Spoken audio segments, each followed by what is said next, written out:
Assalamualaikum Warahmatullahi Wabarakatuh.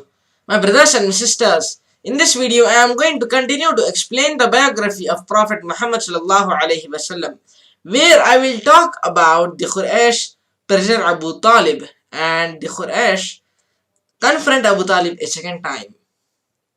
If you remember, my brothers and sisters, in the last video I have talked about the Quraysh approached Abu Talib, the uncle of Prophet sallallahu alaihi wasallam, and I also talk about the persecutions. So the notables of the Quraysh came to Abu Talib and insisted that he put a stop to his nephew's activities. Such activities, if allowed unchecked, they said, would draw him into severe hostility.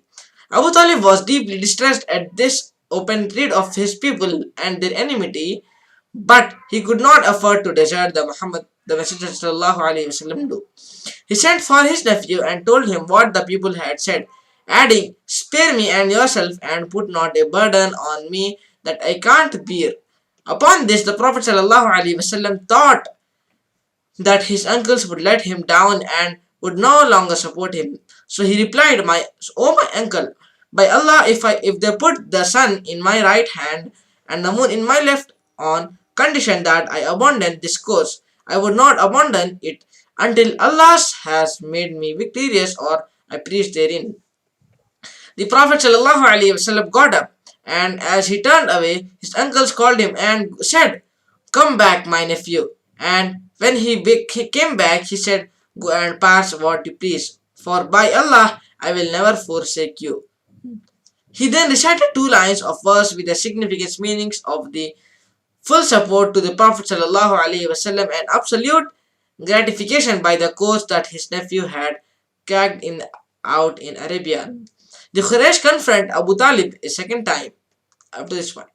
Seeing that Allah's Messenger ﷺ was still intent on his call, the Quraysh realized that Abu Talib would never forsake his nephew, even if this occurred his enmity. Some of them then went to see him once more, talking with them a youth called Umar bin al-Walid bin al-Mughira, and said, "O Abu Talib, we have brought you a smart boy still in the bloom of his youth, to make use of his mind and strength, and take him as your son in exchange for your nephew, who has ran counter to your religion, brought about this social conflict, found fault with your way of life, so that we kill him and rid of his endless troubles, man for man."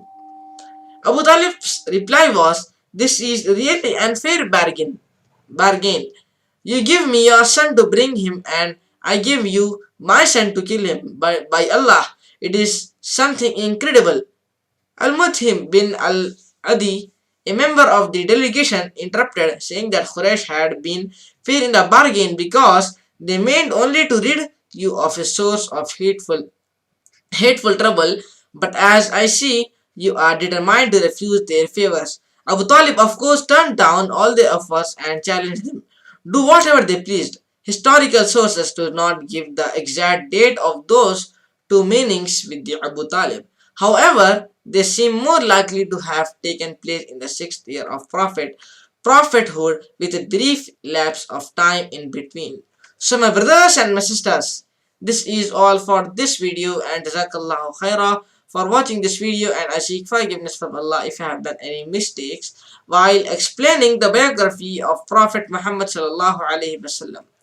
And Jazakallah Khairah for watching this video, and in the next video I am going to talk about the atrocities against the Allah's Messenger sallallahu alaihi wasallam.